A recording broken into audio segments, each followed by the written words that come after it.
আমাদের আজকের গল্প মাসুদ রানা সিরিজের বড় ক্ষুধা প্রথম খণ্ড। লিখেছেন লেখক কাজী আনোয়ার হোসেন। প্রথম প্রকাশ 1995 সাল, পার্ট 2। প্রথম দিন দেখেই লোকটা সম্পর্কে কৌতূহল জাগলো মাসুদ রানার। সঙ্গের মেয়েটিও নজর কাড়ল, এমনকি একটা শিহরণও বয়ে গেল শরীরে।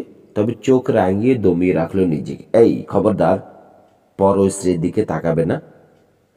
মানুষ নয়, একটা দৈত্য বললেই হয়। 6 ফুট 4 নাকি 5? রানা আন্দাজ করলো 5ই হবে। ওজন 225 বা 30 পাউন্ড, কিন্তু 1 গ্রাম চর্বি নেই শরীরে। বারমুডায় বিভিন্ন সময়ে বিভিন্ন জাতির লোকজন এসে বসতি গেড়েছে। লোকটাকে দেখে মনে হতে পারে তাদের সবাই প্রতিনিধিত্ব করছে সে। গায়ের রং রেড ইন্ডিয়ানদের মতো লালচে। 18 শতকে টরিরা মুহাক ইন্ডিয়ানদের কৃতদাস হিসেবে নিয়ে এসেছিল দ্বীপটা।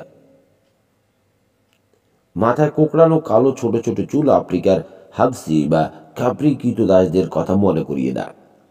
চোখের রং ইংরেজদের মতো নীল, তবে এশিয়ানদের মতো বাদাম আকৃতির।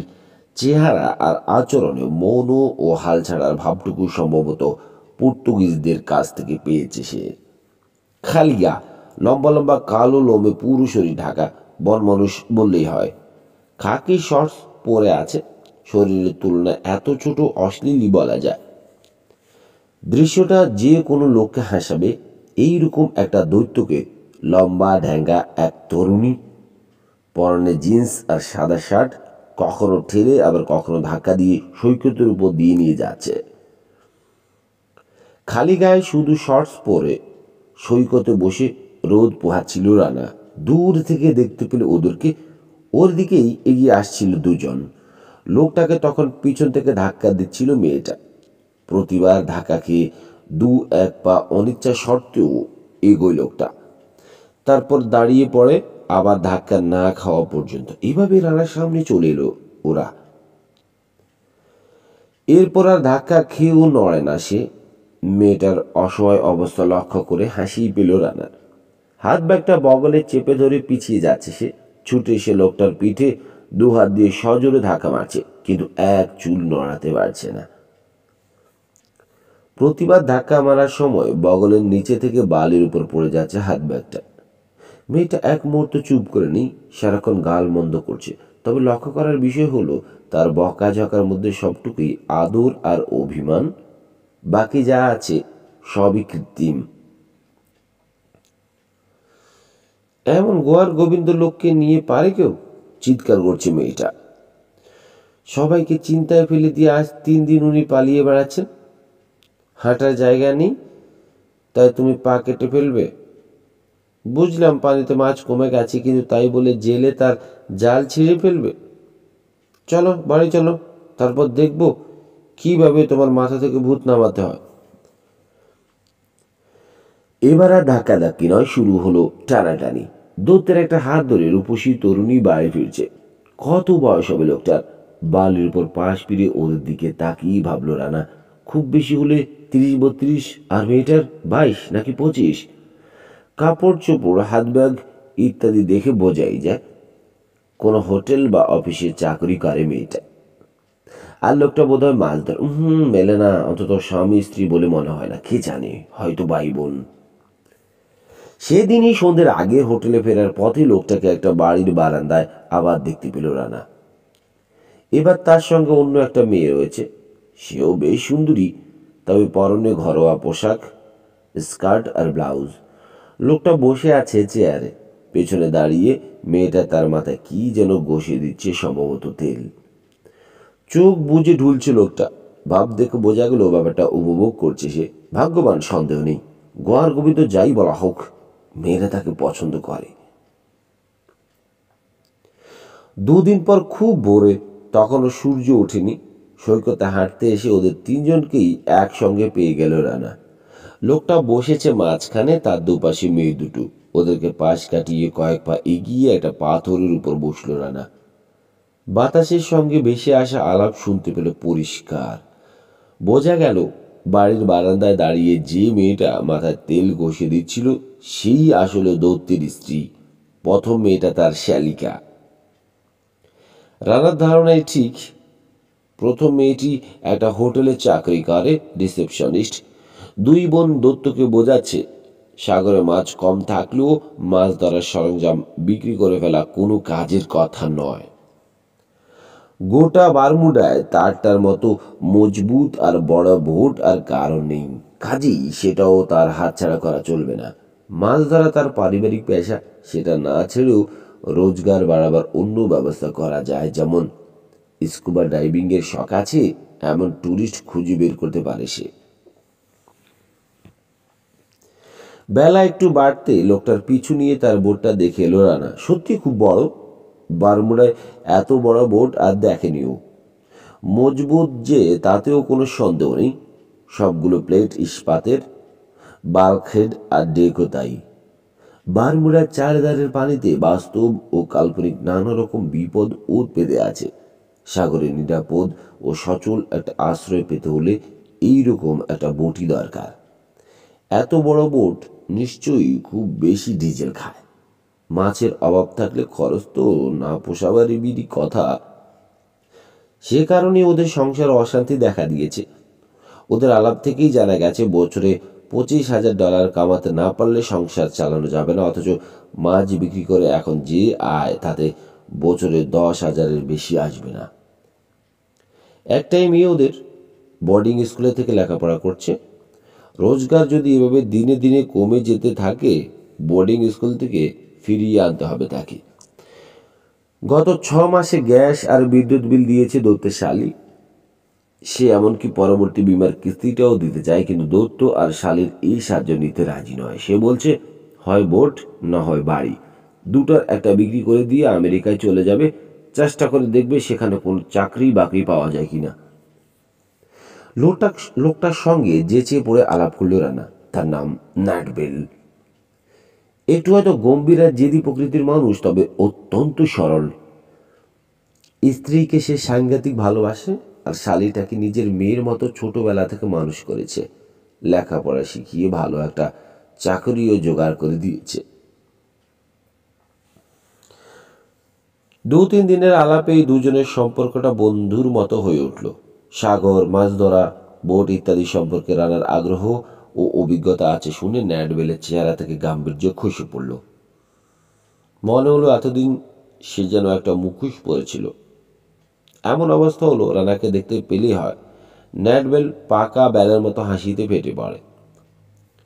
সে একজন বারমুডিয়ান, অথচ রানা তাকে বারমুডার এমন সব গল্প শোনায় মুগ্ধ বিস্ময়ে হা হয়ে যায়। মাছ নেই তো কি হয়েছে? সাগরে কি সম্পদের কোনো অভাব আছে? সোনা আর রূপার মুদ্রার কথাই ধরো না, কত নেবে? এই বারমুডার জলসীমাতেই তো ডুবেছে অ্যাচুকা, সেন্ট্রাল আমেরিকা। বলা হয় শত শত মন সোনা আর রূপা ছিল ওগুলোই, সবই কি গল্প? তারপর আছে ট্র্যাকার ট্রেজার, ফিশার ট্রেজার। সবাই জানে বারমুডার কাছাকাছি এসে শত শত জাহাজ ডুবে গেছে, কিন্তু উদ্ধার করা সম্ভব হয়েছে মাত্র 2-4টে।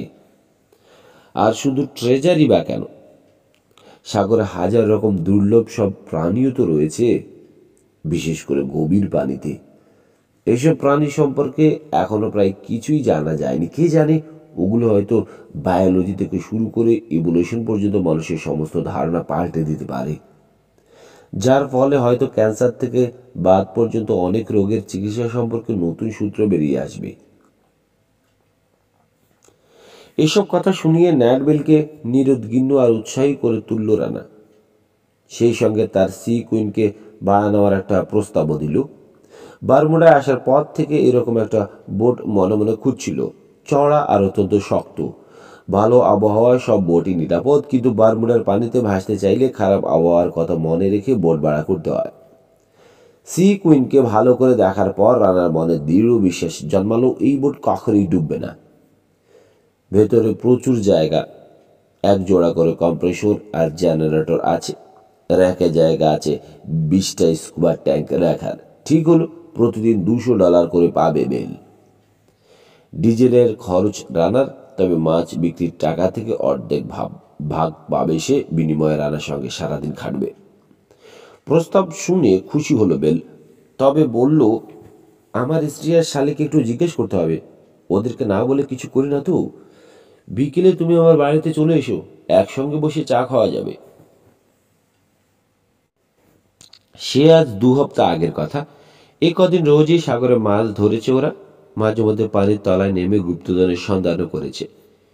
ইতিমধ্যে বেলের স্ত্রী অ্যানা আর শালি মোনার সঙ্গেও বন্ধুত্ব হয়ে গেছে রানার। বন্ধুত্ব বলাই ঠিক, কারণ রানাকে ওরা কেউই সাধারণ একজন ট্যুরিস্ট হিসেবে দেখছে না। ওকে এভাবে আপন করে নেওয়ার পিছনে অনেক কারণ আছে, তার মধ্যে একটা হলো ওর গায়ের রং। বারমুডার ট্যুরিস্ট বলতে সাধারণত শ্বেতাঙ্গদেরই বোঝায়। রানার গায়ের রং কালো নয়, তবে ওকে শ্বেতাঙ্গ বলেও চালানো যাবে না। একই কথা খাটে ওদের তিনজন সম্পর্কে। আরেকটা কারণ হলো রানার সঙ্গে পরিচয় হবার পর বেঁচে থাকার ও কাজ করার উৎসাহ ফিরে পেয়েছে বেল। সেজন্য রানার প্রতি দুই বোনই কৃতজ্ঞ বেলের একমাত্র ঘনিষ্ঠ বন্ধু টেডি ওয়াটারম্যানও।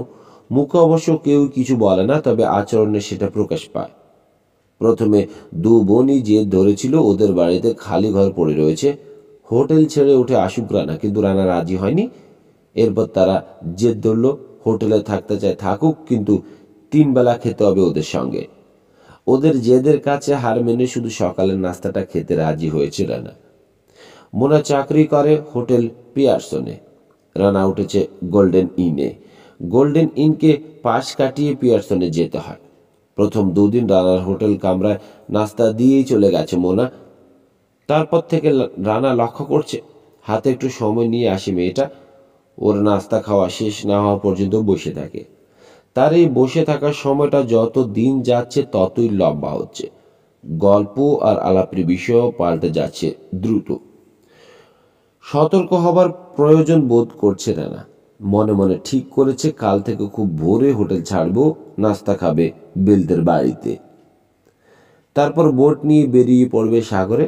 মোনা সত্যি সুন্দরী, তার প্রতি আকর্ষণও বোধ করেও, কিন্তু এবারও ছুটি মঞ্জুর করার সময় অফিস থেকে যে 2টো শর্ত জুড়ে দেওয়া হয়েছে তার একটা হলো কোনো মেয়ের সঙ্গে জড়াতে পারবে না রানা। বাংলাদেশ কাউন্টার ইন্টেলিজেন্সের অন্যতম দুর্দর্শ স্পাই মাসুদ রানা দেশের প্রতি অকৃত্রিম ভালোবাসা আর রহস্য, রোমাঞ্চ, অ্যাডভেঞ্চারের প্রতি তীব্র আকর্ষণই ওকে এই পেশায় টেনে এনেছে। দেশের বিরুদ্ধে কোথাও কোনো ষড়যন্ত্র হলে তা বানচাল করার জন্য ডাক পড়ে ওর। কোনো অশুভ বা অপশক্তিকে দমন করতে ব্যর্থ হলে অনেক বন্ধু রাষ্ট্রের ইন্টেলিজেন্স সার্ভিসও বিসিআই এর সাহায্য চেয়ে পাঠায়। সেসব কাজেও যেতে হয় রানাকে। অ্যাসপিওনাজ জগতের একটা বিষয় বলা হয় ওকে, তার কারণ ওর সাফল্যের ইতিহাস সমস্ত রেকর্ডকে ছাড়িয়ে গেছে। যে কোনো স্পাই খুব বেশি হলে 2-5টা অ্যাসাইনমেন্টে সফল হতে পারে, তারপর তাকে ফিল্ড থেকে প্রত্যাহার করে না নিলে নির্ঘাত শত্রুর হাতে মারা পড়বে সে। বরাবর তাই ঘটতে দেখা গেছে, কিন্তু রানার ব্যাপারটা সম্পূর্ণ আলাদা। একের পর এক অসংখ্য অ্যাসাইনমেন্টে পাঠানো হচ্ছে ওকে। প্রতিবার মৃত্যুর দরজা থেকে ফিরে আসছে বহাল তবিয়তে। রহস্যটা কি? কেউ বলে অসম্ভব সাহস, ক্ষুরদার বুদ্ধি আর অসীম ধৈর্য আছে বলেই এই বিপজ্জনক জগতে আজও টিকে আছে রানা। আবার কেউ বলে যেসব সাফল্য রানার বলে মনে করা হয় সেগুলো সবই যে ওর সাফল্য তা সত্যি নয়। তাদের ধারণা মাসুদ রানা একটা সাংকেতিক নাম মাত্র। এই নাম ধারণ করে বিভিন্ন অ্যাসাইনমেন্টে কাজ করে বিভিন্ন এজেন্ট। আরও বলা হয় মাসুদ রানা একজন হোক বা একাধিক, তার বা তাদের সাফল্যের রেকর্ড যেমন আছে তেমনি আছে ব্যর্থতার রেকর্ডও। তবে ব্যর্থতার কাহিনীগুলো কোনোদিন কোথাও প্রকাশ পায় না। একবার কেউ নাম করলে তার সম্পর্কে অসম্ভব সব কথা রটে যায়। কাজেই এইসবে কান দেয় না রানা। ও ওর নিজের কাজ নিয়েই ব্যস্ত থাকে। প্রতিটি অ্যাসাইনমেন্ট শেষ হলে বিসিআই এর একদল ডাক্তার তো পরীক্ষা করেনি ওকে, বছর শেষেও আরেকবার পুরোপুরি চেক আপ করা হয়। এবারের বাৎসরিক চেক আপ করার পর বিসিআই ডাক্তারদের একটা বোর্ড একমত হয়ে রায় দিয়েছেন 3 মাস ছুটি নিতে হবে রানাকে। ছুটিটা কাটাতে হবে একা, ভালো হয় কোনো দ্বীপে স্বেচ্ছা নির্বাসনে গেলে। 2টো অবশ্য পালনীয় শর্ত জুড়ে দেন তারা। একটা হলো নারী সঙ্গ পরিহার করতে চলতে হবে, দ্বিতীয়টি এই 3 মাস কোনো অবস্থাতেই বিপদে জড়িয়ে পড়া চলবে না। শেষ শর্তটি জুড়ে দেওয়ার পিছনে কারণ আছে। এর আগে দেখা গেছে ছুটি কাটাতে গেলেও কীভাবে যেন একটা না একটা ঝামেলায় জড়িয়ে পড়ে রানা। ফলে ছুটি আর ছুটি থাকেন, মৃত্যুর সঙ্গে পাঞ্জা লড়েই সময়টা পেরিয়ে যায়। ডাক্তারদের সুরে সুর মিলিয়ে ওর বস মেজর জেনারেল অবসরপ্রাপ্ত রাহাত খানও ওকে সাবধান করে দিয়েছেন এবার যেন সেরকম কিছু না ঘটে। আজ থেকে 3 হপ্তাহ আগে প্লেন থেকে বারমুডায় নামার সময় শর্ত দুটোর কথা নিজেকে মনে করিয়ে দিয়েছে রানা। ওগুলো মেনে চলতে কোনো অসুবিধাও হচ্ছে না ওর। পুরনো শত্রুরা সংখ্যায় ভারী হলেও তাদের কাউকেই আজ পর্যন্ত এখানে দেখেনিও। বারমুডায় কেউ তাকে চেনে না, কোথাও কোনো ষড়যন্ত্র বা অশুভ তৎপরতাও চোখে পড়েনি। অর্থাৎ বিপদে জড়িয়ে পড়ার কোনো আশঙ্কা এখন পর্যন্ত দেখা যায়নি। আর নারী সঙ্গ এড়িয়ে যাবার ব্যাপারটা সহজই যদি সুন্দরী কোনো মেয়ে পিছনে না লাগে। তবে রানা খুব সাবধান, আর সেজন্যই রোজ সকালবেলা ওর হোটেল রুমে মোনার আশাটা বন্ধ করতে চাইছে। পরদিন সকাল 7টায় নিজেই হাজির হলো রানা বেলদের বাড়িতে। ওকে দেখে কেউ যদি অবাক হয়ে থাকেও মুখে কিছু বলল না। সবার নাস্তাই দেওয়া হলো টেবিলে। রানা লক্ষ্য করলো কেউ দখল করে নেওয়ার আগেই ওর পাশের চেয়ারটায় বসে পড়ল মোনা। খেতে বসে একটা অজুহাত দেখালো রানা। ভাবলাম অ্যাকোরিয়াম ট্র্যাপগুলো আজ তুলবো, অনেকদিন হলো ফেলে রাখা হয়েছে। কিছু যদি ধরা পড়ে থাকে মারা যেতে পারে বা হয়তো কিছুতে খেয়ে ফেলবে। ভাত পেতে গভীর জলের প্রাণী ধরার চেষ্টা করছে ওরা, এর মধ্যে বেশ কয়েকটা ধরেছেও। বারমুডায় একজন অ্যাকোরিয়াম রিটেইনার আছে, গভীর জলের বিরল কোনো মাছ বা প্রাণী ভালো দাম দিয়ে কিনে নেয়। ছোট্ট মাথাটা ঝাঁকালো বেল। ঠিক আছে, কিছু টোপও সঙ্গে নাও, বলল না, কাজে লাগতে পারে। কফি শেষ করে টুল শেডে চলে গেল বেল।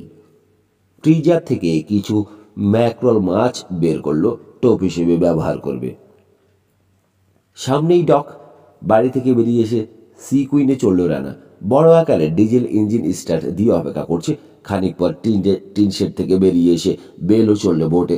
সামনে আর পেছন থেকে তুলে ফেল নোঙ্গর। বোট ছড়ে দিল রানা। ম্যানগ্রোভ বে থেকে ধীর গতিতে বেরিয়ে এলো সি কুইন। বাঘ ঘুরে ব্লু কার্টের দিকে যাচ্ছে। উত্তর পশ্চিমে অ্যাকোরিয়াম লাইন সেট করেছে রানা। তীর থেকে প্রায় 6 মাইল দূরে, 500 প্যাদন পানির নিচে। দক্ষিণ তীরে হলে 500 প্যাদম আরও কাছাকাছি পেতে পারত, কারণ ওইদিকে সৈকত থেকে 1-2 মাইলের মধ্যেই শেষ হয়ে গেছে রিফ, শুরু হয়েছে গভীর পানি। কিন্তু অ্যাকোরিয়াম রিটেইনার যেসব প্রাণী পেতে চায় সেগুলো শুধু উত্তর পশ্চিম প্রান্তেই বসবাস করে। এই মুহূর্তে রিফ ঘেঁষে এগোবার সময়। পানি প্রায় শান্ত হলেও খুদে ঢেউ থাকায় প্রতিফলিত রোদের আলো ওদের চোখ ধাঁধিয়ে দিচ্ছে না। স্বচ্ছ পানি, নিচে বিভিন্ন রঙের প্রবাল পরিষ্কার দেখা যাচ্ছে। ফলে মাথা উঁচু করে থাকা চূড়াগুলোকে এড়িয়ে যেতে কোনো অসুবিধা হচ্ছে না। রিফের কোনো কোনো ফাঁকে বালির মাঝখানে গভীর গর্তও চোখে পড়ছে। দেখা মাত্র তীক্ষ্ণ হয়ে উঠছে রানার দৃষ্টি। পুরনো ডোবা জাহাজ এইসব জায়গাতেই লুকিয়ে থাকে। বারমুডা সম্পর্কে রানার জ্ঞানের ভর লক্ষ্য করে বেল ওকে বেকায়দায় ফেলার জন্য একের পর এক কঠিন প্রশ্ন করছে। তার মধ্যে একটা ছিল, বারমুডা আগ্নেয়গিরিতে ধাক্কা খেয়ে প্রথম কোন জাহাজটা ডোবে? সবিনয়ে জবাব দিয়েছে রানা, এ প্রশ্নের উত্তর কারো জানা নেই। তবে রানী এলিজাবেথের যুগে অর্থাৎ 1543 খ্রিস্টাব্দে যে একটা জাহাজ ডুবেছিল তার প্রমাণ আছে। ভার্জিন কুইনের আমলে এক দুর্ভাগা স্প্যানিয়ার্ড ছুটি কাটাতে এসে তার জাহাজ হারায়। প্রচুর সময় আর পরিশ্রম স্বীকার করে একটা পাথরের উপর কয়েকটা হরফ খোদাই করেছিল সে, এফটি 1543। লেখাটা এখনো পড়া যায়। জাহাজের জন্য বারমুডার চিরকালই একটা ভার ছিল, আজও তাই আছে। আরডিএফ, লরান বা স্যাটেলাইট নেভিগেশন আধুনিক যুগের পরস্পরকেও খেয়ে ফেলে। বুড়োতে জ্বলন্ত লুণ্ঠন ঝুলিয়ে শিকার করতে বেরোয় এমন সব মাছ, আরও কত কি। আজকাল বারমুডার শিপ ট্র্যাপে বছরে 1-2 জাহাজ আটকা পড়ে। সাধারণত লাইবেরিয়া বা পানামায় রেজিস্ট্রি করা একটা ট্যাঙ্কার নরফোক থেকে রওনা হয়ে কোর্স সেট করলো স্ট্রেইট অব জিব্রাল্টার অভিমুখে।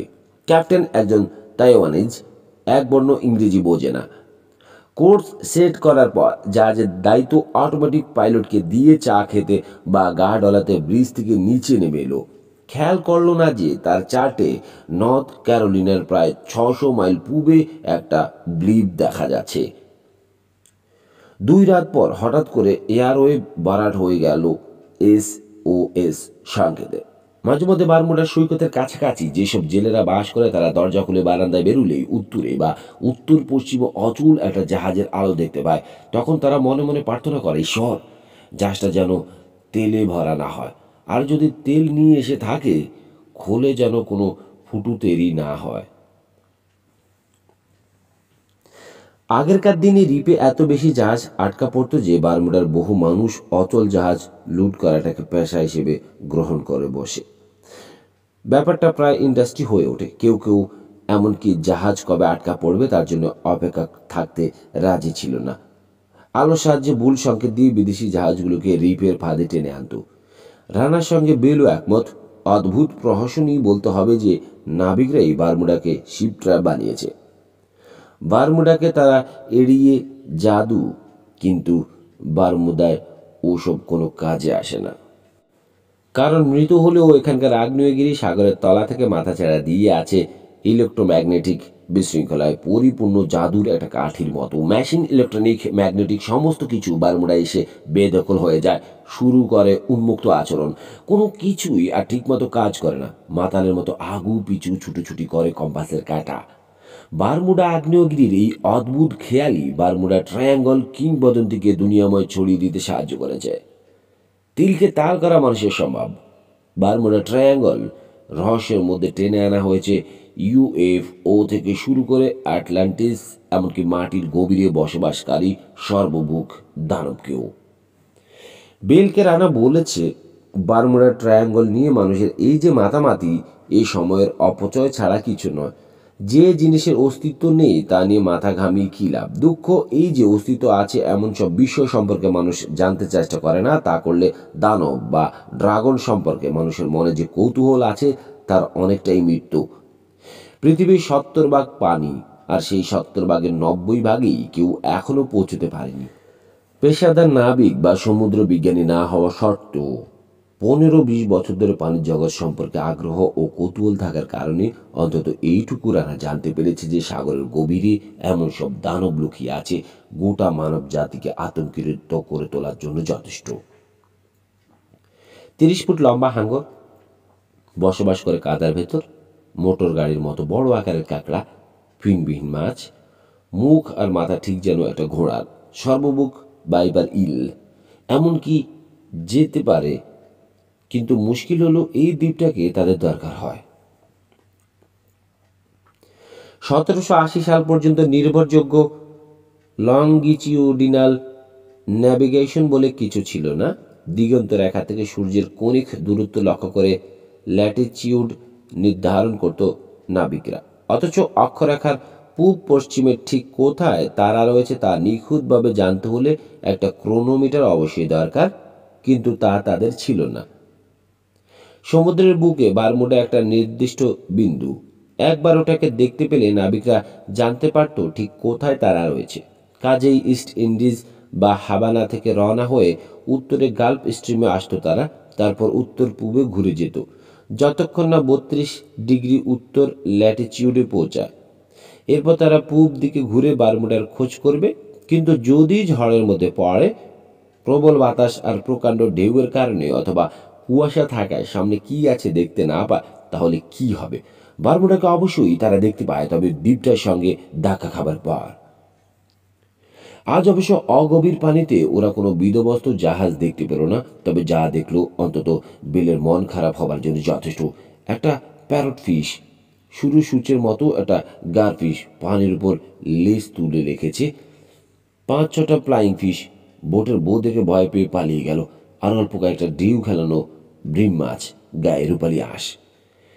এদিকে দ্বীপে একসময় এত বেশি মাছ থাকতো যে নিচের বালি প্রায় দেখাই যেত না। এখন জায়গাটাকে বোমা বিস্ফোরণের পর পরিত্যক্ত রেলওয়ে স্টেশনের মতো লাগে। সাগরের অগভীর তল ধীরে ধীরে ঢালু হয়ে নেমে গেছে। 40 ফুট, 60 ফুট, 100 ফুট গভীরতা বাড়ছে। এক সময় সাগরের তলা থেকে চোখ তুলে নিজেদের বয়া খুঁজতে শুরু করল রানা। বয়াটা যেখানে রেখে গিয়েছিল ঠিক সেখানেই রয়েছে দেখে একটু অবাক হলো। কেউ কারো জিনিস ছোবে না। বেপরোয়া ফিশারম্যানরা অনেকদিন হলো এই নীতি বিসর্জন দিয়েছে। তাছাড়া মানুষ যদি নাও ছোঁয়, টোপগুলো এত গভীরে ফেলা হয়েছে যে অতল তলের দৈত্যকার প্রাণীদের ওগুলো নিয়ে ছুট দেওয়ার কথা। মাছ কমে গেলেও 6 ফুলকাওয়ালা হাঙ্গর বা বিশাল চক্ষু থ্রেশার অর্থাৎ শেয়াল মুখ হাঙ্গরের কোনো অভাব নেই। ট্র্যাপগুলো সাধারণত কয়েক মাইল দূরে টেনে নিয়ে যায় ওগুলো, তারপর ছাড়াতে পারে নিজেদের। কাছে চলে আসছে বয়া, বেলকে বলল রানা। স্টার্নে একটা হ্যাচ কভারের উপর বসে রয়েছে বেল। কোলে অকেজো একটা পাম্প মোটর। মোটরটা নামিয়ে রেখে বোট হুকের দিকে হাত বাড়ালো সে। বোটের গা ঘেঁষে এগিয়ে এলো হলুদ আর কমলা রঙের বয়া। স্টার্নে পৌঁছতে খপ করে সেটাকে ধরে তুলে ফেলল বেল। সামনের দিকে হেঁটে এসে রশিটা জড়িয়ে বাঁধল উইঞ্চের সঙ্গে। ইঞ্জিন বন্ধ করলো রানা। শান্ত পানিতে অল্প অল্প দুলছে বোট। তারপর নেমে এলো ফ্লাইং ব্রিজ থেকে। নাও শুরু করো, বলল বেল। লিভার ঠেলে উঞ্চ চালু করলো রানা। উপরে উঠে আসতে শুরু করলো রশি। বেলের সাহায্যে 55 গ্যালনের একটা প্লাস্টিক ড্রামে ঠাই বাজছে। পানিতে 3000 ফুট পলিথিন রোপ পেলেছে ওরা। ভাসিয়ে রাখার জন্যে মাথা ছিল বয়া, আর নিচে ধরে রাখার জন্য সঙ্গে আছে 25 পাউন্ড ওজনের স্যাশওয়েট। শুরু হয়েছে 2000 ফুট নিচে থেকে। প্রতি 100 ফুট বাদ দিয়ে এক প্রস্থ 20 ফুট লম্বা স্টেনলেস স্টিল এয়ারপ্লেন কেবল জুড়ে দিয়েছে। 48টা ইস্পাতের তার পাকিয়ে তৈরি এই কেবল। প্রতি এক প্রস্থ কেবলের শেষ মাথায় রয়েছে অ্যাকোরিয়ামের সরঞ্জাম। কোনটা তার দিয়ে বানানো ছোট বাক্স, কোনটা মিহি তার দিয়ে তৈরি যান। প্রায় প্রতিটির ভেতর কিছু না কিছু টোপ আছে, অন্ধকার জগতে বসবাসকারী প্রাণীদের আকর্ষণ করার জন্যে। এইসব প্রাণী কেমন দেখতে বা কি খেতে পছন্দ করে জানা নেই ওদের, কেউই তা জানে না। তবে রানা শুনেছে টোপ যত বেশি দুর্গন্ধ ছড়াবে তত বেশি আকৃষ্ট হবে ওগুলো। কাজেই সবচেয়ে পচা মাছগুলি টোপ হিসেবে ব্যবহার করেছে ওরা। কয়েকটা ফাঁদে কোনো টোপই দেওয়া হয়নি, তার বদলে আছে শুধু কেমিক্যাল লাইট। ওদের ধারণা ঘন কালো অন্ধকারের ভেতর আলো এমন একটা অভিনবত্ব সৃষ্টি করবে কৌতূহলবশত দু একটা প্রাণী ওটার কাছাকাছি না এসে পারবে না। ওদের ইচ্ছে প্রাণীগুলোকে জ্যান্ত তুলে এনে বাঁচিয়ে রাখার জন্য কোল্ড ওয়াটার ট্যাঙ্কে ফেলে দেওয়া। প্রতি সপ্তাহে অ্যাকোরিয়াম থেকে একজন বিজ্ঞানী আসেন ওরা কি ধরেছে পরীক্ষা করার জন্য। অচেনা বা বিরল প্রজাতির কোনো প্রাণী পেলে ল্যাবরেটরিতে নিয়ে যান তিনি। রানা হিসেব করে দেখেছে অ্যাকোরিয়ামে পাঠাবার জন্য শতকরা 20 ভাগ প্রাণী বাঁচে। সংখ্যাটা খুশি হবার মতো নয়, তবে ওগুলোর বিনিময়ে যে টাকা পাওয়া যায় তা দিয়ে ডিজেলের খরচটা ওঠে। অ্যাকোরিয়ামের সঙ্গে চুক্তিটা অবশ্য বেলকে দিয়ে সই করিয়েছে রানা। ও বারমুডা ছেড়ে চলে যাবার পরও কাজটা তার থাকবে। লিভার ধরে আছে রানা, রশির উপর চোখ টান টান হয়ে আছে, ওটা পানি ছিটাচ্ছে। নিজেকে স্থির রাখার জন্যে বুলওয়ার্ক এ পা বাঁধালো। তারপর ঝুঁকে বোটের বাইরে তাকালো। পানিতে চোখ রেখে আশা করছে বড় কোনো মাছ দেখতে পাবে। ধুর, কোথায়? কি যেন একটা গোলমাল আছে, বলল বেল। এক হাত দিয়ে রশি ছুঁয়ে আছে সে। আঙ্গুলের ডগা দিয়ে টান টান ভাবটা অনুভব করছে। কি গোলমাল? কেমন যেন কাঁপছে, ধরে দেখো। রানার হাতে রশিটা ধরিয়ে দিয়ে ওর হাত থেকে উঞ্চ লিভারটা নিজের মুঠোয় নিল সে। রশিটা ধরল রানা, সত্যি কাঁপছে, কেমন এলোমেলো ভঙ্গিতে। প্রতি 100 ফাদমে একটা করে চিহ্ন দেওয়া আছে। 3টে চিহ্ন উঠে আসার পর একটা হাত তুলে উঞ্চের গতি কমাবার ইঙ্গিত দিল রানা। তারপর ঝুঁকে নিচে তাকালো প্রথম ফাঁদটা দেখার জন্যে। ওটা যদি রশির সঙ্গে জড়িয়ে গিয়ে থাকে, বোটের গায়ে ধাক্কা খাবার আগেই সাবধান হতে যায়। গভীর জলের কোনো কোনো প্রাণী এত বেশি স্পর্শ কাতর যে জোরে একটু ঝাঁকি খেলেও বাঁচে না। স্টেনলেস স্টিলের প্রথম আংটা দেখতে পেল রানা। প্রথম প্রস্থ কেবলটাকে আটকে রেখেছে, তারপর কেবলটাও দেখতে পেল, কিন্তু এরপর কিছু নেই। ট্র্যাপটা গায়েব হয়ে গেছে। অসম্ভব। ফাঁদটাকে ছিঁড়ে নিয়ে যাবার মতো বড় প্রাণী একটাই আছে, হাঙ্গর। কিন্তু হাঙ্গরকে আকর্ষণ করার মতো কিছুই ওটাই ছিল না। তাছাড়া কোনো হাঙ্গর যদি কামড় দিয়ে নিয়েই যায়, সবটুকু নিয়ে যাবে রশি সহ। একটা হাঙ্গরের পক্ষে এই কেবল ভাঙা সম্ভবত নয়। উইঞ্চ ঘুরছে, কেবলটাকে নাগালের মধ্যে উঠে আসতে দিল না। রশি থেকে খুলে ভালো করে শেষ মাথাটা পরীক্ষা করলো, তারপর বেলকে দেখালো। ছিঁড়ে গেছে? জিজ্ঞেস করলো বেল। না, তা গেলে তারগুলো এলোমেলোভাবে ছিঁড়বে। প্রতিটি আলাদা তার লক্ষ্য করো, একেবারে নতুন লাগছে। তাহলে কেবলের শেষ মাথাটা আরো কয়েক সেকেন্ড পরীক্ষা করলো রানা। নিখুঁতভাবে কেটে নেওয়া হয়েছে, যেন অসম্ভব ধারালো কোনো অস্ত্র দিয়ে। কেবলের আর কোথাও কোনো দাগ নেই, কেটে নেওয়া হয়েছে। বলল, কামড়ে কামড়ে। যুগে পানির দিকে তাকালো না। কি হতে পারে? স্টেনলেস স্টিলের 48টা তার এক কামড়ে কেটে নিতে পারে? বেল কিছু বললো না। ইঙ্গিতে তাকে আবার উইঞ্চ স্টার্ট দিতে বললো রানা। একটু পরে দ্বিতীয় কেবলটা উঠে এলো। নেই, বললো রানা। দ্বিতীয় ফাটটাও অদৃশ্য হয়ে গেছে। কামড়ে কেটে নেওয়া হয়েছে দ্বিতীয় বেল কেবলটাও। নেই। পরবর্তী কেবল উপরে উঠে আসতে আবার বলল রানা। কেবলগুলো একের পর এক উঠে আসছে, সেই সঙ্গে রানার মুখ থেকেও ওই একটা মাত্র শব্দ বেরোচ্ছে, নেই, কোনো ফাঁদি নেই, প্রতিটি কেবল কাটা। এবার দেখা গেল শেষ ওয়েট উঠে আসছে। কি যেন একটা অসঙ্গতি লক্ষ্য করে বেলকে উঞ্চ থামাতে বলল রানা। রশির শেষ অংশটুকু হাত দিয়ে টেনে তুলল। ও খোদা! আতকে মতো উঠল রানা। বেল দেখো, একটা ট্র্যাপ ওয়েটগুলোর সঙ্গে জড়িয়ে রয়েছে, এমন শক্তভাবে গাঁথা যে দেখে মনে হবে সবগুলো একসঙ্গে ফার্নেসের আগুনে ফেলে গলানো হয়েছিল। জিনিসটা তুলে ডেকের উপর রাখলো ওরা। ইস্পাতের রড, তার আর সীসা মিলে তৈরি অদ্ভুত একটা আকৃতি। সেটার দিকে যারা 20 সেকেন্ড চুপচাপ তাকিয়ে থাকার পর বেল বলল, রানা, আমরা কি দুঃস্বপ্ন দেখছি? যে শ্বাস, কোন শালা এরকম একটা কাণ্ড করতে পারে? কোনো মানুষের কাজ নয়, বলল না। কোনো প্রাণীর কাজও না, কোনো প্রাণীর কাজও হতে পারে না। অন্তত আমি চিনি এমন কোনো প্রাণীর পক্ষে এই কাজ সম্ভব নয়। রিগটা খুলে কেবলের প্রতিটি প্রস্থ কুণ্ডলি পাকালো ওরা। অবশিষ্ট রশি প্লাস্টিক ড্রামে রাখলো। কেউ কোনো কথা বলছে না, চুপচাপ কাজ করে যাচ্ছে। যেসব প্রাণী চেনে রানা এক এক করে সবগুলোর কথা বিবেচনা করছে মনে মনে, কিন্তু না, সেগুলোর একটাও এই কেবল কাটতে পারবে না। তাহলে কি বেলের ধারণাই ঠিক? কোনো মানুষের কাজ? আক্রোশ বা ঈর্ষাবশত ওদের ক্ষতি করার ইচ্ছে থেকে কাজটা করেছে, কিন্তু মাছের এই আকালের দিনে কে ওদেরকে ঈর্ষা করবে? না, এমন কি কোনো মানুষের পক্ষেও কাজটা সহজ নয়। তাহলে 48টা তার দিয়ে বানানো কেবল কে কাটলো? প্রকৃতির যে একটা অস্পষ্ট দিক আছে রানা জানে।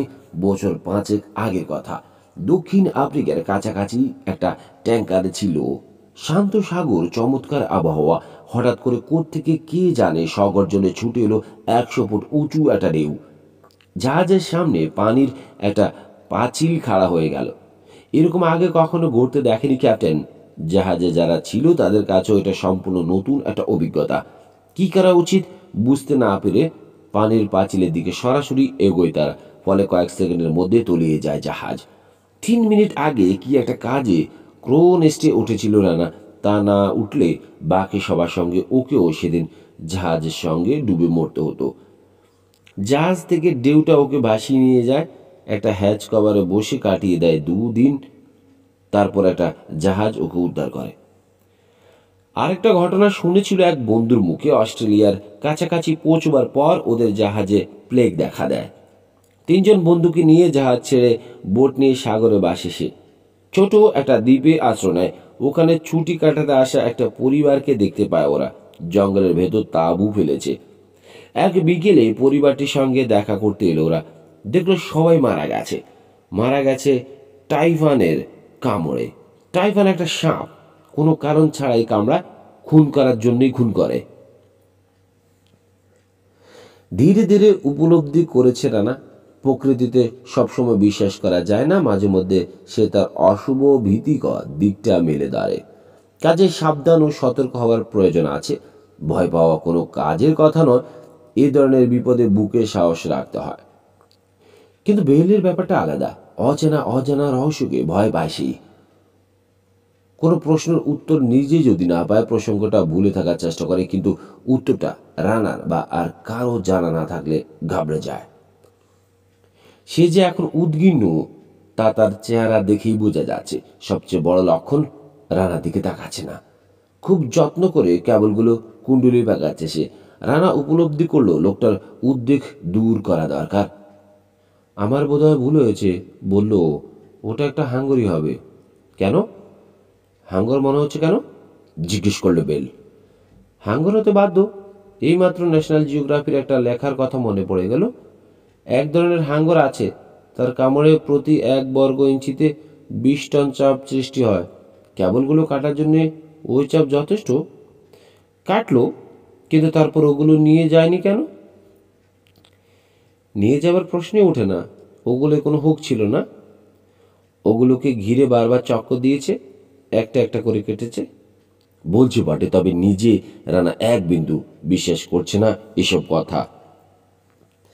কয়েক সেকেন্ড চিন্তা করলো বেল, তারপর বলল, ও। বেলকে কথা বলাবার চেষ্টা করলো রানা। কথা বললে প্রসঙ্গটা ভুলে থাকবে সে। কি নিয়ে কথা বলতে ভালোবাসে জানা থাকা কৌশলটা কাজে লাগালো। প্রশ্ন করতেই শুরু করে দিল। বারমুডা প্রথম যখন মানুষ এলো তখন শুধু পাখি আর শুয়োর ছিল। পাখিগুলো এত বোকা ছিল যে মানুষের মাথায় এসে বসত, অপেক্ষা করত কখন তাদেরকে ধরে জবাই করা হবে। পাখি বারমুডার আদি বাসিন্দা, শুয়োর নয়। ওগুলো ডুবন্ত জাহাজ থেকে সাঁতার কেটে তীরে এসে উঠে জীবন ধারণ করে পাখি আর ডিম খেয়ে। তবে বারমুডার আসল সম্পদ ছিল চারদারের পানিতে কাঁকড়া, হাঙ্গর, তিমি আর কচ্ছপই শুধু নয়, বিরল প্রজাতির আরও অসংখ্য মাছ ও প্রাণী ছিল এখানে। কিন্তু সেসব আজ রূপকথার মতো শোনায়, কারণ মানুষ নিজের প্রয়োজন মেটাবার জন্যে সব মেরে সাফ করে ফেলেছে। বিশেষ করে গত 20 বছরে আকরিক অর্থেই বারমুডাকে একেবারে ধ্বংস করে ফেলে হয়েছে। 70-এর দশকও রিপ থেকে একবার ঘুরে এলেই রাতের খাবার জোগাড় করতে পারত বেল। প্রতিটি পাথরের নিচে ছিল লবস্টার, ঝাকঝাক parrot fish, angel fish, tiger fish, surgeon fish, damselfish, hawk fish, এমনকি মাঝে মধ্যে গ্রুপারও পাওয়া যেত। ডোবা জাহাজ থেকে কিছু আনতে গেলে দেখতে পেত তার পাশে বালির ভেতর ডেবে রয়েছে গোট ফিশ। সাগরের তলায় ছড়িয়ে রয়েছে অসংখ্য স্টিংরে। সবসময় ভয় লাগতো কখন না একটা র্যাশ তার কানে লতি কামড়ে ধরে। একবার নয়, বহুবার তাকে ধাওয়া করেছে হাঙ্গর। প্লিপারের ডগা কামড়ে ছিঁড়ে নিয়েছে। গভীর পানির ঠিক কিনারায় পাওয়া যেত নাসাউ গ্রুপার, স্পটেড গ্রুপার আর ব্ল্যাক গ্রুপার। মাঝে মধ্যে 500 থেকে 600 পাউন্ড ওজনের দু একটা জিও ফিশ। আরও ছিল মোরে ইল, টাইগার শার্ক, বুল শার্ক, হাউইড আর স্ন্যাপার। কচ্ছপগুলো এমন ভঙ্গিতে পানির উপর মাথা তুলতো যেন বাচ্চা ছেলেরা সাঁতার কাটছে। আর গভীর পানিতে ডুব গেলার জন্য ব্যারাকুডার সঙ্গে যুদ্ধ করত ওয়াহু। বোটের পিছু নিয়ে ঘুরে বেড়াতো বনিটুস আর অ্যালিসন টুনা। বিল ফিশের ডরসাল ফিন পানি কাটতো ঠিক একটা কাস্তের মতো। ভালো একটা দিন মানে ছিল বোটে উঠত 1000 পাউন্ড রক ফিশ আর 1000 পাউন্ড টুনা। কিন্তু সেসব দিন গত হয়েছে। কোনো কোনো হোটেলে এখনও বারমুডা ফিশ পরিবেশন করা হয় বটে, তবে বেশিরভাগই অখাদ্য। ওসব মাছ আজও অস্তিত্ব রক্ষা করছে, কারণ ওগুলো কেউ চায় না। এখন যদি কোনো ফিশারম্যান একটা গ্রুপার ধরে, কাগজে সেটা খবর হয়। লোকে বলে পানি দূষিত হয়ে গেছে, বলে মাছও শেষ হয়ে গেছে। রানার সঙ্গে বেল একমত। আসল কারণ তা নয়, মাছ শেষ হয়ে যাওয়ার পেছনে সবচেয়ে বেশি দায়ী ফিশারম্যানরা। তবে শুধু বারমুডার ফিশারম্যানরা নয়, বড় অর্থে মানুষ। মানুষই নির্বংশ করেছে মাছকে তাদের ফিশ ট্র্যাপ দিয়ে। আগেকার দিনে মানুষ মাছ ধরত হাত দিয়ে, হ্যান্ড লাইনের সাহায্যে। ক্লান্ত বোধ করলে, হাতে ফোসকা পড়ে গেলে ক্ষান্ত হতো তারা। তারপর একজনের মাথায় ঢুকলো, টোপ ভরে তারের খাঁচা নামাও পানিতে, উপরে থাক বয়া। খাঁচার ভেতর মাছ ঢুকতে পারবে কিন্তু বেরোতে পারবে না। ব্যাস, শুরু হয়ে গেল। এরপর কেউ আর ফাঁদ ছাড়া মাছ ধরে না। কেউ একবার ভেবে দেখলো না যে এভাবে মাছ ধরা হলে সব শেষ হয়ে যাবে। আর ধরাও পড়ল। শত শত টন মাছ এত মাছ দিয়ে কি করবে মানুষ? দে ফেলে, ভালোগুলো রেখে বাকি সব ফেলে দে। মরা হোক, মমস হোক, ছোট হোক, পোয়াতি হোক, ধর আর মার, ধর আর ফেল, কার কি আসে যায়? মহৎ কোনো উদ্দেশ্য থাকলে আলাদা কথা, তা না হলে ফাঁদ পেতে মাছ ধরার পক্ষপাতী নয় বেল। ফাঁদ পেতে মাছ ধরাকে ফিশিং বলে না, বলে কিলিং। ফাঁদকে নিয়ে প্রথম সমস্যা হলো ওটা সবকিছু ধরা পড়ে, ছোট বড়, পোয়াতি বুড়ো। হ্যান্ডলাইনের সাহায্যে মাছ ধরলে ফিশারম্যান বাছাই করার সুযোগ পায়। যেটা তার প্রয়োজন নেই বা পছন্দ হচ্ছে না সেটাকে আবার পানিতে ছেড়ে দিতে পারে। কিন্তু ফাঁদে আটকা পড়া মাছ খাঁচার ভেতর অনেক দিন বন্দি থাকে, ভয়ে আধমরা হয়ে পড়ে, আহত হয়। বোটে তোলার পর বেশিরভাগই বাঁচে না। তবু যদি ওগুলোকে দেরি না করে পানিতে ছেড়ে দেওয়া হতো, কিন্তু তা কেউ দেয় না, নিষ্ঠুরের মতো ফেলে রাখে বোটে। হাতের কাজ শেষ করে যখন ফেলে তখন আর ওগুলোর বাঁচার সম্ভাবনা থাকে না। দ্বিতীয় সমস্যা, হারানো ফাঁদ। কোনো কারণে বয়া যদি ছিঁড়ে যায় কিংবা যদি গভীর পানির কিনারা থেকে নিচে নেমে যায় ফাঁদ, কোনো দিনই তার খুঁজে পাওয়া যায় না, অথচ ফাঁদে আটকা পড়ে মাছগুলো মরতেই থাকে। একবার আটকা পড়লে মাছ আর বেরোতে পারে না, মারা গিয়ে পচে যায়, পরিণত হয় টোপে, ফলে আরও মাছ ধরা পড়ে। এভাবে চিরকাল চলতে থাকবে। রানার সঙ্গে গভীর পানির কিনারায় মাছ ধরতে এসে এরকম হারানো দু একটা ফাঁদ খুঁজে পেয়েছে বেল। ভেতরে তিল ধারণের জায়গা নেই, জ্যান্ত আর মরা মাছে গিজগিজ করছে। ইল থেকে শুরু করে প্যারট ফিশ, অক্টোপাস থেকে শুরু করে ক্যাকড়া সব আছে। তার বন্ধু বিদেশি হলে কি হবে? স্থানীয় ফিশারম্যানদের মতো পাষাণ নয়। গভীর পানিতে যখনই নামার সুযোগ হয় হারানো ফাঁদ খুঁজে বের করে খুলে দেয় খাঁচার দরজা। তবে 1990 সালে বারমুডা সরকার ট্র্যাপ ফিশিং নিষিদ্ধ ঘোষণা করেছে। অনেকের মতে, বেলেরও ধারণা, ফাঁদ নিষিদ্ধ হওয়ার পর আবার হয়তো বারমুডায় মাছ ফিরে আসবে। তবে রানার মনে সন্দেহ আছে বেলের বন্ধু ট্যাডি ওয়াটারম্যানেরও। ওয়াটারম্যান ইউএস নেভি বেসে কাজ করে, পরিবেশ সম্পর্কে ভালো ধারণা রাখে। সে বেলকে একটা রিপোর্ট দেখিয়ে বলেছে বারমুডার চারপাশে পানির তাপমাত্রা গত 20 বছরে 2 ডিগ্রি বেড়ে গেছে। কোনো কোনো বিজ্ঞানীর মতে অ্যামাজন জঙ্গল কেটে সাফ করা আর অতিরিক্ত ফসিল ফুয়েল জ্বালাবার কারণে এটা ঘটেছে। আবার কেউ কেউ বলছে এটা প্রকৃতির একটা নিজস্ব ছন্দের কারণে ঘটছে, যেমন বরফ যুগ আসেও যায়। তার বন্ধু রানা বলেছে এর দেশেও নাকি ঠিক এইরকম একটা ঘটনা ঘটেছে। তাপমাত্রা বাড়ার সঙ্গে সঙ্গে ধীরে ধীরে উঠে আসছে পানির স্তর। শুধু তাই নয়, বঙ্গোপসাগরেও মাছের আকাল শুরু হয়েছে। কারণটাও পরিষ্কার।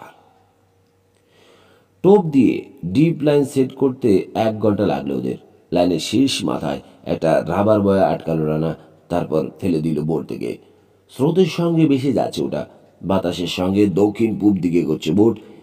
একটা ঝুড়ি থেকে রুটি, মাখন, সেদ্ধ ডিম আর কোক বের করলো বেল। নিজের ভাগটা আলাদা করে নিয়ে বোটের সামনে চলে গেল সে। খেতে খেতেই পাম্প মোটরটা নিয়ে নাড়াচাড়া শুরু করলো আবার। খাওয়া শেষ করে হুইল হাউসে উঠে এলো রানা। রেডিও অন করে আবহাওয়া বার্তা শুনলো, তারপর কান পাতলো কে কি ধরেছে জানার জন্য। একজন ক্যাপ্টেন রিপোর্ট করলো সে একটা হাঙ্গর তুলেছে। চ্যালেঞ্জার ব্যাংক থেকে এক চার্টার বোটের আরেক লোক জানালো কয়েকটা অ্যালিসন টুনা জুটেছে তার কপালে। বাকি কেউ কিছু পায়নি। মাথার উপর থেকে পশ্চিম দিকে ঢলে পড়তে শুরু করেছে সূর্য। এই সময় লাইন টেনে তুলল ওরা। আটকা হুকে ধরা পড়েছে ছোট আকারের একজোড়া লাল স্ন্যাপার। সেগুলো পানিতে ফেলে দিয়ে আকাশের দিকে তাকালো রানা, তারপর পানির দিকে। কোথাও কোনো ফিন দেখা যাচ্ছে না, এমনকি আকাশে কোনো ক্ষুধার্ত পাখিও নেই। ট্রাউজারে হাত মুছে বেলের দিকে তাকালো। চলো ফেরা যাক। কেবিনে ঢুকতে যাবে ওকে বাধা দিল বেল। ওদিকে তাকাও। দক্ষিণ দিকের আকাশে হাত তুলল সে। ওদিক থেকে নেভির একটা হেলিকপ্টার আসছে ওদের দিকে। এই সময়ে ওটা যাচ্ছে কোথায়? কোথাও না, স্রেফ সময় কাটাচ্ছে। একটু পরই ওদের মাথার উপর দিয়ে উড়ে গেল ওটা। রানা ভাবলো হয়তো বেলের কথাই ঠিক। চার্জ অ্যান্ড রেস্কিউ অপারেশন ছাড়া নেভি পাইলটদের কোনো কাজ নেই বারমুডায়। যদিও এই পাইলট অলস সময় কাটাচ্ছে বলে মনে হলো না, কারণ হেলিকপ্টারটা অত্যন্ত দ্রুত গতিতে সোজা উত্তর দিকে যাচ্ছে। হুইল হাউসে ঢুকে রেডিও অন করল না। Dragon one, dragon one, dragon one, this is C queen, come back. Lieutenant Teddy ওয়াটারম্যানকে ডেকে অপারেশনস অফিসার জানালো মায়ামি যাওয়ার পথে ব্রিটিশ এয়ারওয়েজের এক পাইলট বারমুডার 20 মাইল উত্তর থেকে একটা ইমার্জেন্সি কল শুনতে পেয়েছে। পাইলট কিছু দেখতে পায়নি, কারণ ঘন্টায় 500 মাইল গতিতে ছুটছিল তার প্লেন। সাগর থেকে 6 মাইল উপর দিয়ে। তবে তার বিএসএফ রেডিওতে সিগন্যালটা পরিষ্কার ধরা পড়েছে, সন্দেহ নেই কেউ ওখানে বিপদে পড়েছে। বারমুডা নেভাল এয়ার স্টেশনে টাওয়ার থেকে মায়ামি, আটলান্টা, ডারহাম, বাল্টিমোর ও নিউ ইয়র্কের সঙ্গে যোগাযোগ করা হয়, জানতে চাওয়া হয় কোনো প্লেন পৌঁছতে দেরি করেছে কিনা। তারপর যোগাযোগ করা হয় বারমুডা হারবার রেডিওর সঙ্গে, কোনো জাহাজ বা বোট নিখোঁজ কিনা জানার জন্য। কেউ কিছু বলতে পারেনি, তবে নেভাল এয়ার স্টেশন চুপ করে থাকতে পারে না। বিপদ সংকেত পেলে তৎপর তাদের হতেই হবে। 20 মিনিটের মধ্যে রেডি হয়ে আকাশে উঠে এসেছে ওয়াটারম্যান। আজ অনেকদিন পর নিজেকে তার একজন জ্যান্ত মানুষ বলে মনে হচ্ছে। বারমুডায় কিছু ঘটছে না, জীবনটা একেবারে একঘেয়ে হয়ে উঠেছে। হোক ইমার্জেন্সি কল, তবু তো একটা কাজ পাওয়া গেল। সত্যি হয়তো পানিতে হাবুডুবু খাচ্ছে কেউ। ওয়াটারম্যানের সমস্যা শুধু একঘেয়েমি নয়, কেন যেন তার মনে হচ্ছে মারা যাচ্ছে সে, শারীরিক অর্থে না মানসিক অর্থে। চিরকাল অ্যাডভেঞ্চারের ভক্ত সে, বিপদে পড়ে রোমাঞ্চিত হতে চায়, উপলব্ধি করে পরিবর্তন ছাড়া দম আটকে স্রেফ মারা যাবে। মিশিগান রাজ্যের নেভি অফিসাররা ঠিকই তাকে চিনতে পেরেছিলেন। দুটো পাই ভাঙা এমন এক তরুণ নৌবাহিনীতে নাম লেখাতে চায়। আশ্চর্য ব্যাপার তো, কৌতূহল বশতই অফিসারদের বোর্ড মিটিংয়ে ডাকা হলো তাকে। ওয়াটারম্যানের একটা পা ভেঙেছে স্কিইংয়ে, অপরটা হ্যান্ড গ্রাউন্ডিংয়ে, অথচ এখনও দুটো খেলাতেই সাংঘাতিক নেশা তার। শুধু তাই নয়, 14 বছর বয়স থেকে সার্টিফিকেট পাওয়া স্কুবা ডাইভার সে। নেভি সাইকোলজিক্যাল প্রোফাইল টেস্টে 3 জনের নাম বলল ওয়াটারম্যান। এরা তার হিরো: আর্নস্ট হ্যামিংওয়ে, থিওডর রুজভেল্ট আর জেমস বন্ড। কারণ হিসেবে লিখল 3জনই তারা কর্মী পুরুষ, দর্শক নন। নিজেদের জীবন তারা অপচয় হতে দেননি। বাস্তবের সঙ্গে কিংবদন্তি আলাদা না করায় অফিসাররা অসন্তুষ্ট হননি। তারা বুঝতে পারেন ছেলেটার মধ্যে যে অসম্ভব প্রাণ শক্তি রয়েছে, তার সদ্ব্যবহারের একটা সুযোগ তাকে দেওয়া উচিত। তার এই প্রাণ চাঞ্চল্য যদি দেশ সেবার কাজে লাগে মন্দ কি। 1983 সালে গ্র্যাজুয়েট হবার আগেই নৌবাহিনীতে নাম লেখালো সে। নিউপোর্টের অফিসার্স ক্যান্ডিডেট স্কুলে ট্রেনিং নিতে চলে গেল। প্রথম কয়েক বছর তার প্রত্যাশা পূরণ হলো। আন্ডার ওয়াটার ডিমোলিশন এক্সপার্ট হয়ে উঠল সে। দক্ষ হেলিকপ্টার পাইলট হিসেবে উত্তীর্ণ হলো। কাঁধে দায়িত্ব নিয়ে সাগর পাড়ি দিল সে। পানামায় সত্যিকার যুদ্ধ দেখার সুযোগ উঠল। তারপর মিটিয়ারোলজি আর ওশিনোগ্রাফির উপর 1 বছরের একটা কোর্স কমপ্লিট করলো। জীবনে যা চেয়েছিল তাই পেয়েছে ওয়াটারম্যান। তার পেশায় অ্যাডভেঞ্চারের কোনো অভাব নেই, কিন্তু গত 1.5 বছর হলো বৈচিত্র্য আর মজা সব গায়েব হয়ে গেছে। কোনো কিছুই আর ভালো লাগে না তার। এর একটা কারণও অবশ্য আছে। প্যান আমেরিকান এয়ারলাইন্সের এক অ্যাটেন্ডেন্ট মেয়ের প্রেমে পড়েছিল ওয়াটারম্যান। মেয়েটাও তার মতো স্কিয়ার ও স্কুবা ড্রাইভার। দুজন তারা দুনিয়ার বহু জায়গা ঘুরিয়ে বেরিয়েছে। দুজনে এই বয়সে তরুণ, বুকে সাহসের কোনো অভাব নেই। বিয়ে একটা সম্ভাবনা বলে মনে হতো, একান্ত প্রয়োজন নয়। বর্তমানটাকে চুটিয়ে উপভোগ করছিল এবং তাতেই খুশি ছিল। তারপর এলো 1989 সালের সেপ্টেম্বর মাস। ওরা তখন নর্থ কুইন্সল্যান্ডে। সৈকত থেকে খানিকটা দূরে স্নরকেল নিয়ে বেড়াচ্ছিল সাগরে। বিপজ্জনক প্রাণী সম্পর্কে সাবধান করা হয়েছিল ওদের, তবে রুটিন ওয়ার্নিং বলে তেমন গুরুত্ব দেয়নি। শার্ক আর ব্যারাকুডার সঙ্গে সাঁতরাচ্ছিল। ওরা কীভাবে নিজেদের রক্ষা করতে হয় জানে। ওদের দৃষ্টিতে সাগরে বিপজ্জনক কোনো জগৎ নয়, বরং অ্যাডভেঞ্চার আর আবিষ্কার উৎস। দেখলো একটা কচ্ছপ সাঁতার কেটে যাচ্ছে। ওটার পিছু নিল তারা। গতি কমালো কচ্ছপ, মুখ খুলল, যেন কিছু খেতে চায়, যদিও খাবার মতো কিছু তারা দেখতে পেল না। কাছে চলে এলো দুজন। ওটা সৌন্দর্য আর পানিতে বেসে থাকা নৈপুণ্য দেখে মুগ্ধ হয়ে গেছে। ছোঁয়ার জন্য হাত বাড়ালো ক্যাথি।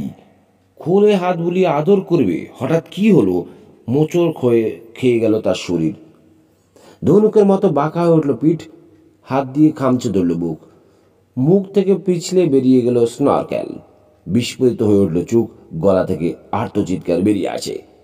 টেনে ছিঁড়ে আনার চেষ্টা করছে নিজের মাংস। তাকে ধরে পানির উপর টেনে তুলল ওয়াটারম্যান। কথা বলবার চেষ্টা করলো, কিন্তু ক্যাথি শুধু চিৎকার করছে। তীরে নিয়ে আসার পর দেখা গেল মারা গেছে সে। কচ্ছপটা সামুদ্রিক ওসব আর বক্স জেলিফিশ খাচ্ছিল। পানির ভেতর সহজে চোখে পড়ে না। ওগুলো এত বিষাক্ত যে শুধু একটা ঘষা লাগলেও মানুষের হৃৎপিণ্ড বন্ধ হয়ে যেতে পারে। ঘটেছে ও ঠিক তাই। ইন্ডিয়ানায় কবর দেওয়া হলো ক্যাথিকে। ওয়াটারম্যানের জীবন থেকে বিদায় নিল সুখ আর আনন্দ। ক্যাথি মারা যাবার পর এই প্রথম জীবনের অশুভ দিকগুলো সম্পর্কে সচেতনতা এলো তার মধ্যে। সে উপলব্ধি করলো নিয়ত আসলে স্বেচ্ছাচারীর মতো আচরণ করে। তার মনে অবিচার আর নিরপেক্ষতার প্রশ্ন ওঠেনি, নিয়তিকে তার খেয়ালি মনে হয়েছে। এই প্রথম কে যেন তার চোখে আঙ্গুল দিয়ে বুঝিয়ে দেয় মানুষ মরণশীল, কোনো কিছুই চিরকাল টিকে থাকে না। জীবন হয়ে উঠল উদ্দেশ্যবিহীন। ইউএস নেভি সম্ভাব্য সব রকম সাহায্যই করলো তাকে। তার মনের অবস্থা উপলব্ধি করে 2 বছরের লম্বা ট্যুরে পাঠালো বারমুডায়।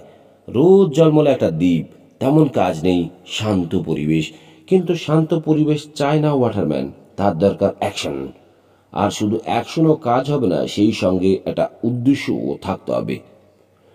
বারমুডা এসে কাগজপত্র নাড়াচাড়া করেছে সে, আর মাঝে মধ্যে হেলিকপ্টার নিয়ে ঘুরে বেড়াবার সময় আশা করছে কাউকে বিপদ থেকে উদ্ধার করার সুযোগ পাবে। এই মুহূর্তে উত্তর পশ্চিম দিকে যাচ্ছে ওয়াটারম্যান, ভাবছে চার্জ প্যাটার্নটা ওদিক থেকেই শুরু করবে। সারফেস থেকে 500 ফুট উপরে রয়েছে সে। ইউএসএফ আর বিএসএফ দুটো রেডিও অন করলো। দ্বীপ থেকে 6 মাইল দূরে চলে এলো সে। নিচে যেখানে শেষ হয়েছে দ্বীপ, এই সময় একটা বিপ শুনতে পেল। খুবই অস্পষ্ট, যেন অনেক দূর থেকে বেশি আসছে, তবে বারবার আসছে। কো পাইলটের দিকে তাকাতে সেও মাথা জাগালো। ইনস্ট্রুমেন্টের দিকে তাকালো ওয়াটারম্যান। হেলিকপ্টার খানিকটা ঘুরিয়ে বিপ যে দিক থেকে আসছে সেদিকে তাক করলো না। তারপর কম্পাস থেকে একটা বেয়ারিং নিল। হঠাৎ ম্যারিন রেডিও থেকে বেশি এলো একটা গলা, dragon one, dragon one, dragon one, this is C queen, come back. Sea queen, dragon one, হাসছে ওয়াটারম্যান। মিস্টার রানা, আপনারা কোথায়? মাসুদ রানা, বেলের নতুন বন্ধু। তোমার ঠিক নিচে, রাস্তার উপর চোখ রেখে হাঁটো না। আমার চোখ ভবিষ্যতের দিকে মিস্টার রানা। বেড়াতে যাচ্ছে বুঝি? বিএ পাইলট কিছুক্ষণ আগে একটা ইপিআইআরবি সিগন্যাল পেয়েছে। আপনারা কিছু শুনেছেন নাকি? না, কত দূরে? 10-15 মাইল। ভিপটা পাচ্ছি 120-15-এ। জিনিসটা যাই হোক, বাতাস এদিকে ঠেলে আনছে। দোস্ত, রেডিওতে এবার বেশি এলো বেলের গলা। ভাবছি আমরাও তোমাদের পিছু নেব কিনা, তুমি কি বলো? এক মুহূর্ত ইতস্তত করলো ওয়াটারম্যান, তারপর বললো, ঠিক আছে তাই করো। কে জানে, তোমার কপালে কিছু জুটলেও জুটতে পারে। ধন্যবাদ Teddy. Sea queen standing by. আরও গল্প কবিতা পেতে আমাদের চ্যানেলটি লাইক, কমেন্ট, শেয়ার এবং সাবস্ক্রাইব করতে ভুলবেন না।